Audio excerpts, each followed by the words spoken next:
On the morning of November 1st, 2024, life in Serbia changed forever. The collapse of the several-ton canopy occurred just 4 months after long and costly renovations had been completed on the station. A canopy collapsed at the Novi Sad railway station, taking 16 lives in an instant. For millions across the country, it was a rupture, a moment when years of mismanagement, corruption, and silence finally broke into the open. In the days that followed, grief swept across Serbia. Candlelight vigils appeared city by city, each flame carrying a shared question. How did this happen? And deeper still, how much longer can we live like this?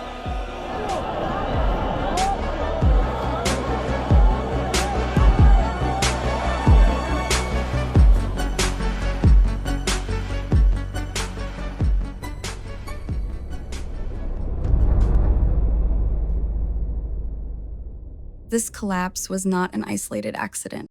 It was the brutal consequence of a system that had been rotting for years, a system where oversight was missing, where contracts were political favors, where warnings were ignored. The canopy fell, but something else rose. From the universities of Novi Sad, Belgrade, Niš, and beyond, students gathered.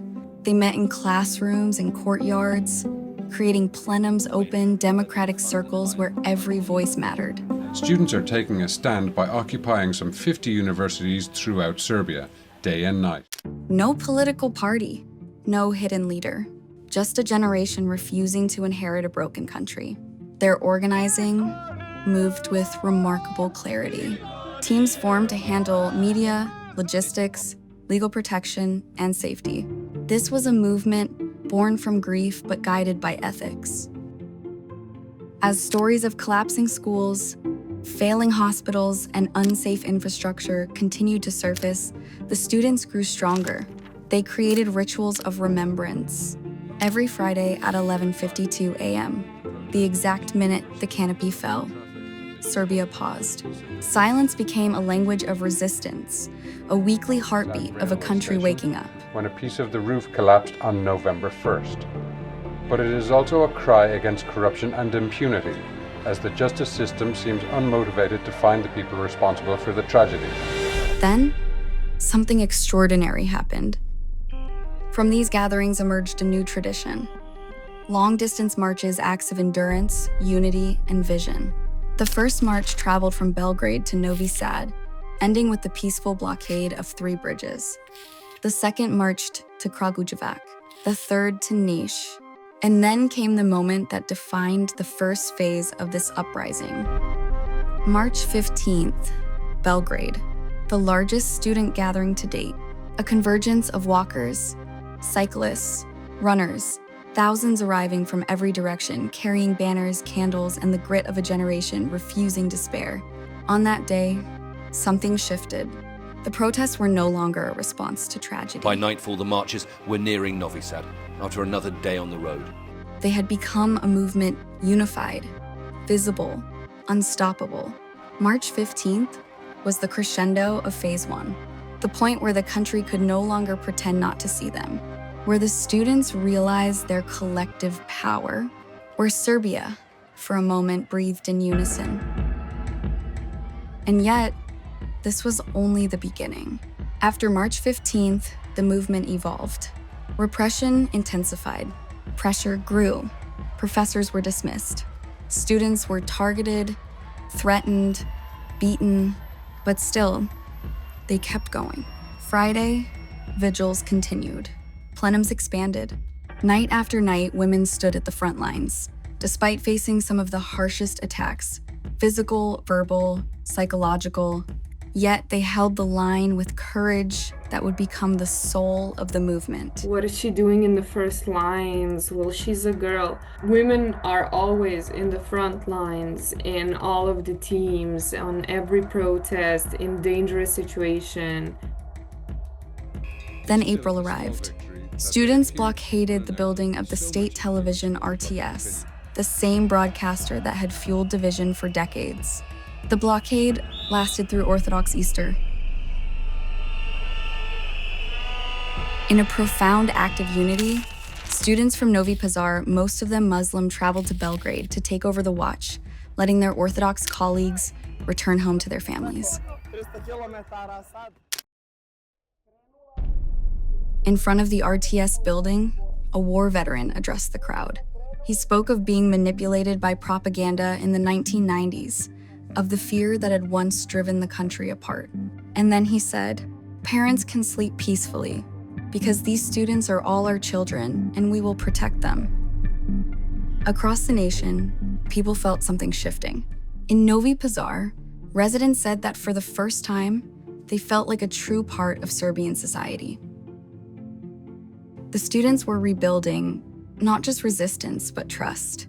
Trust between regions, between generations, between people who had long seen each other as strangers, and the movement grew beyond borders. Students cycled to Strasbourg and ran to Brussels, bringing a message of dignity and democracy to Europe. Diaspora communities from countries once divided by war now marched side by side, proof that healing was possible. By early summer, the movement reached a new chapter. The government has strongly denied such allegations. It was no longer only social, it had become political. When such protests broke out but made headlines for different reasons. The students demanded new parliamentary elections. They were no longer asking for change.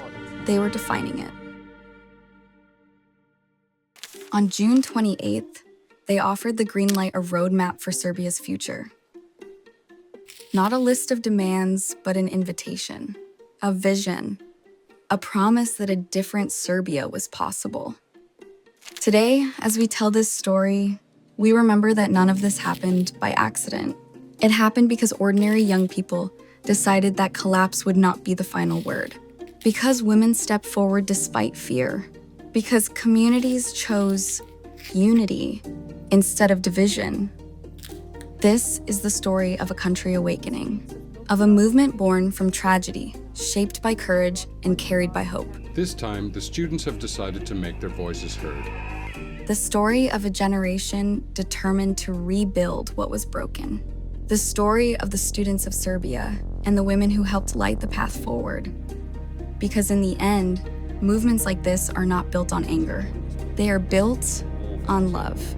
Love for the people beside you. Love for the country that shaped you.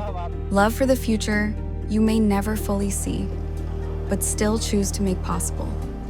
Love became the quiet architecture of this movement, in the way students cared for one another. In order to keep the protests going, the students rely entirely on public sympathy. In the way strangers offered food, shelter, and safety. In the way entire communities rediscovered trust. Solidarity became their language. Not the solidarity of slogans, but the kind that shows up when someone needs rest. The kind that crosses regions, religions, generations. The kind that says, your life matters. Your dignity matters. Your voice matters. And through that love, through that solidarity, a new Serbia began to take shape. Not in the halls of power, but in classrooms, on bridges, in the streets, in the hearts of young people who believed that collapse was not the end, but the beginning of a different story. This is that story.